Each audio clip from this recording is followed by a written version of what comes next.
मुख्य गरी हामीहरूले यो 72 सालको भुइँचालो पश्चात 2074 सालमा आएर हाम्रो ऐन सदनबाट पारित भयो। त्यो सदनबाट पारित भइसके पछाडि ठ्याक्क 3 वर्ष अगाडि राष्ट्रिय विपद जोखिम न्यूनीकरण तथा व्यवस्थापन प्राधिकरण स्थापना भयो। 3 वर्ष केही महिना मात्र हुँदैछन्।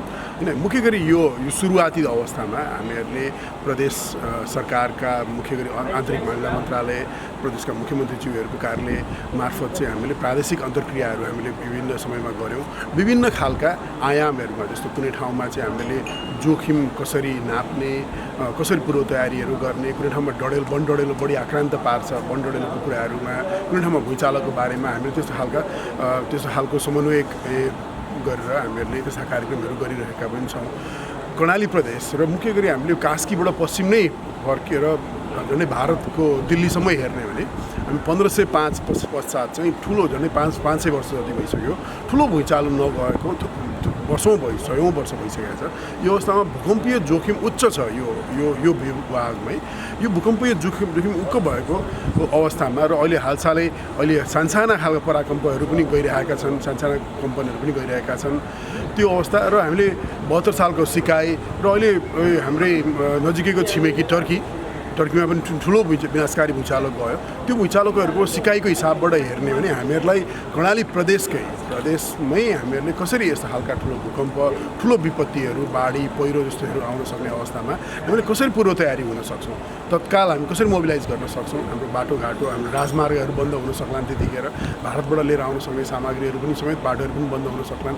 त्यो अवस्थामा प्रदेशलाई नै हामीले कसरी यसको पूर्व तयारी प्रतिकार्य गर्नलाई सक्षम कसरी बनाउन सकिन्छ, यसलाई चाहिने साधन, स्रोत, जनशक्ति, यसलाई चाहिने भलिन्टियर्सहरू भयो, यसलाई चाहिने सञ्चारका प्रणालीहरू, यसलाई चाहिने व्यवस्थाहरू कसरी प्रादेशिक स्तरमै हामी तयारी गर्न सकिन्छ, यसको जनशक्तिहरू कसरी तयार गर्न सकिन्छ र यहाँ प्रदेश सरकारमा भएका सबै मन्त्रालयहरूको नेतृत्वमा आफ्ना सेक्टरहरूसँग मिलेर कसरी काम गर्न सकिन्छ भनेर हामीले आजको यो कार्ययोजना पनि तयार गरौँ र यसरी समन्वय गरेर हामीले प्रदेशबाट सबै मन्त्रालयहरूलाई बोलाउने, अरू यसमा काम गर्ने रेड क्रस, मिडिया लगायत अरू एनजिओज आइएनजिओजहरूसँग संयुक्त रूपमा बसेर हामीले कार्ययोजना बनाउने हिसाबबाट हामीले आज भेला भएका छौँ।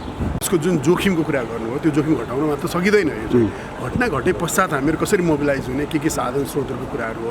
तर हामीले प्राधिकरणले हामीहरूको मुख्य फोकस भनेकै जोखिमलाई कसरी घटाउने, अब बन्न सक्ने खालका घरहरू चाहिँ कसरी भोलि भूकम्प लगायत अन्य खालका प्रकोपहरूबाट कसरी मजबुत हुन सक्छन् भन्ने कुरा मुख्य चासो त्यसमा हो। त्यसको मुख्य कार्यक्रमहरू त्यसमा छन्। यसको जोखिमको बुझाइ कसरी गर्ने, यसका विपद पोर्टल लगायत हरेक स्थानीय पालिकामा हामीहरू कसरी विपदको जानकारीहरू कसरी संयुक्त रूपमा कसरी गर्न सकिन्छ, प्रेसले कसरी पाउन सकोस्, मिडियाहरूले, स्थानीय पालिकाहरूले कसरी प्रयोग गर्न सकौँ, त्यो जोखिमको जानकारीबाट सुरुवात गर्ने गरेका छौँ। त्यो सँगसँगै हामीहरूले भूकम्प लगायत अहिले बाढी पहिरोहरूबाट भएका क्षति भएका जुन घरहरू, अरू संरचनाहरू पुनर्निर्माण गर्ने चिजको लागि त्यसको लागि कार्यविधि बनाएर जस्तो बाढी पहिरोबाट क्षति भएका घरहरू पुनर्निर्माणको कार्यक्रमहरू भइरहेछ। डोटी बाजुरामा जुन भूकम्प गयो त्यसको बझाङ, अछाम लगायत अरू ठाउँहरूमा हामीहरूको त्यसको विस्तृत घरलौरी सर्वेक्षणहरू गर्ने कामहरू सिद्धिँदैछ। प्रत्येक परिवारहरूलाई हामीहरूले 50,000 रुपियाँ चाहिँ यो बाढी पहिरो कोही अनुरूप व्यवस्था अनुरूप हामीले भूकम्पको लागि पनि हामीले 50,000 तत्काल यो इमर्जेन्सी सेल्टरको लागि आकस्मिक बासहरू बनाएर बस्नुको लागि र त्यसै गरी बाढी पहिरोबाट क्षति भएका घरहरूलाई हामीले अहिले पनि कार्यक्रमहरू कर्णाली प्रदेशमा पनि छन्। हिमाली जिल्लामा 5 लाख रुपियाँ, पहाडी जिल्लामा 4 लाख रुपियाँ, तराईका जिल्लाहरूमा 3 लाख रुपियाँ गरेर हामीले घरहरू, निजी आवासहरू पुनर्निर्माण गर्ने कामहरू त्यो पनि अहिले सुचारू छ। त्यो सँगसँगै हामीले पूर्व सूचना प्रणालीहरू भए, यसको लागि चाहिने बिमा गर्नुपर्ने व्यवस्थाहरू, त्यसको लागि चाहिने कार्यविधि, त्यसको लागि चाहिने प्रणालीहरू बनाउने, यी यावत कामहरूमा चाहिँ हाम्रो प्राधिकरणले प्रदेश सरकार, स्थानीय पालिकाहरूसँग, अरू सङ्घ संस्थाहरूसँग मिलेर काम गरिरहेको छ।